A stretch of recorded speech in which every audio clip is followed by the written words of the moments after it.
Ian Clark. The man. Brad Castron. To the Lions. To the Lions. I really think the only thing that's, I guess, maybe surprised me is that you know, the record's, it's been out a year, and it seems like people are still hearing it for the first time. And maybe that's why, because it's just like this band is sort of a hobby. We only play places when we get asked to play them, really, pretty much. So it's not like we've done any touring and we haven't been out there going, like, you know, door to door. Sort of, yeah, like putting it in your face. It's sort of like people have found out about when they find out about it. So it's surprising, like last time we played Quebec City, and there's kids that still have no idea who we are, still never seen us play, and it's the first time, and they're into it, and that's pretty cool. I just want to thank Chris Goodfellow for that, right? Yeah, 100%. Yeah, Chris, obviously we're big, huge Chris fans. Yeah. Yeah, I mean, like, for sure, like, and I mean, I'm sure anybody that's read an interview before has heard the stories a million times, but band is definitely 110% a hobby band that started out for the love of this style of music that we're playing. We never really had aspirations to even make it come out this far. You know, up to Montreal, like, I mean, it was going to be like, if we're going to play some shows, we're basically going to, you know, if we can, like, hitchhike there, and we'll play it. And that's exactly what we did. The first show we did was in Burlington with, I think it was Shattered Realm. Yeah, Mental. And it was just literally down the street. It was like, okay, perfect. We can get in the car, borrow some gear, and then after that, we kind of were like, you know, it's pretty cool. And I don't know, like, the story for that first gig was, well, okay, well, let's print up some shirts, but let's print them up and sell them at exactly what it cost us to print them. And we did a demo that we gave away for free. So the very first show with Mental, we were selling T-shirts for $5, and demos were free. And I remember at the time that started a little bit of a stir, because you know, nobody could believe that this was happening. You know, yeah. how was it? You know, feeling bad. They wouldn't take it. Yeah, it was like, you know, we'd have you'd get the odd person would give us like an extra $5. We'd be like, no, you're not getting the point. Like, I live down the street, man. Like, at any given moment, I can just go home, you know, and put my feet up. So it's all about. But after that kind of happened, and we started talking, and we started doing a couple more shows, and it was kind of like, you know what, we don't see any problems with sharing this, you know, newfound love for, you know, the purity of this music with more people. And if we can kind of do that and still maintain our regular lives, then let's do it. And now it's gotten to the point this summer where it's kind of like interfering with our regular lives. Because, you know, the more the requests started coming in, the more I felt obligated to fulfill them.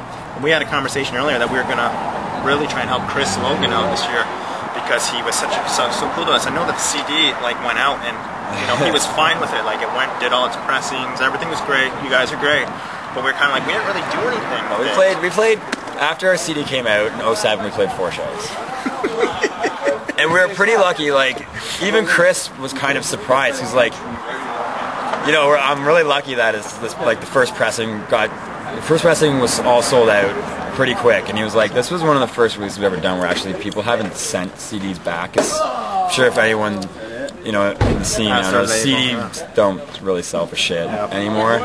So he was like, fuck, man, this is the first pressing I've done in a while where I haven't got CDs sent back to me. And then, you know, on top of the fact that we played 4 shows from we did June. We did a CD release, and I think we played again in October. Yeah. We did a CD release, 1 show in August, 1 in October, and then 1 in December, all in Toronto. So, yeah, and that's the thing. And like I said before, we really don't play shows unless we get asked to play them. Like, you know what I mean? Like, we won't go out, like, forcing ourselves on a town that's either never heard of us or might not care. So hopefully it's something where it's like we're going to play a place where people actually want to see us play. So, and then I guess this summer is kind of just happening. That's people asking us to go to certain towns, certain cities, or whatever. They want us to play there. So who are we to say no? You know, like, and that's kind of what we said from the beginning. You know, that's the way we wanted to do it. So. Okay, so we'll put the phone number under you to call you to play with the city. So what's the phone number? And then I think we were getting the reputation that we were playing for free most of the time. Oh, that was another. So then after like we got like 5 or 6 shows, we were kind of like, okay, like we got together one day. We were like, we're gonna have to like now the shirts cost us $7. We can't sell them for $5. Yeah. So we were like, now we gotta sell them for $10, and you know that's gonna kind of mess with the kind of image that we started. So we got over that hump pretty fast, but. Yeah.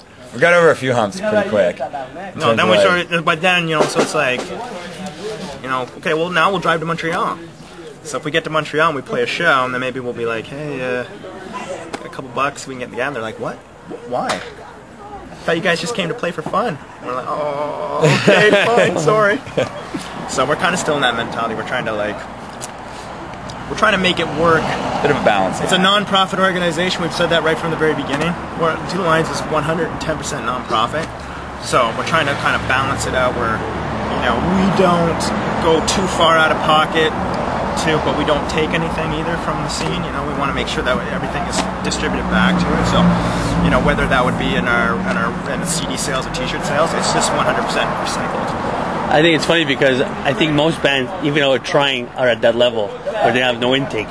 But they have, yeah, and I think that's the I kind of think that's where we're lucky, because I think, like, we've definitely played shows, right? Yeah. Where it's been, you know, if we were trying to do a serious, like, we played a show, and we played a show, and you can tell the difference between, you know, us playing in front of 30 kids and then a different band playing on 30 kids. You know, a band with a guarantee, and a band that needs those, you know, merch sales or whatever. And, you know, we roll in there, and the guy's like, can I give you $30? And you're like, all right, cool, whatever. You know, like, just get us back next time. It's no big deal. And if we sell like 2 shirts, it's like, you know, it's not.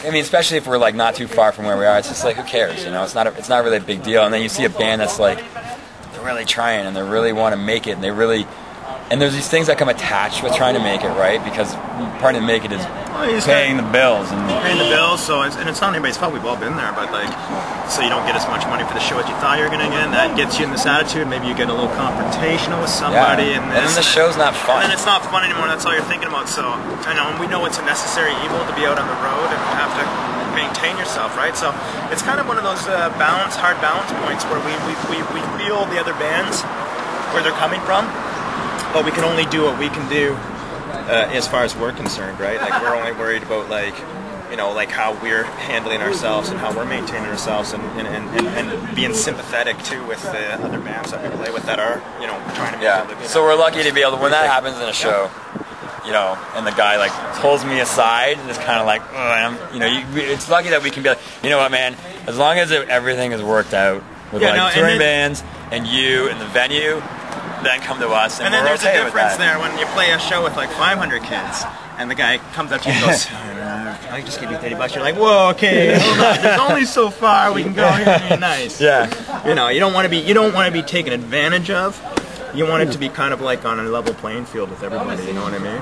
So, I mean, could it be said that added to the Lions show, what we're not going to hear from you guys on stage is, all right, we got merch at the back. Don't think we've ever said that. No, to our fault. Yeah, I said it yesterday, but I said it in French because I was practicing my French. You're forgiven. But to be fair, I did say before that there's touring bands and they're doing the grind.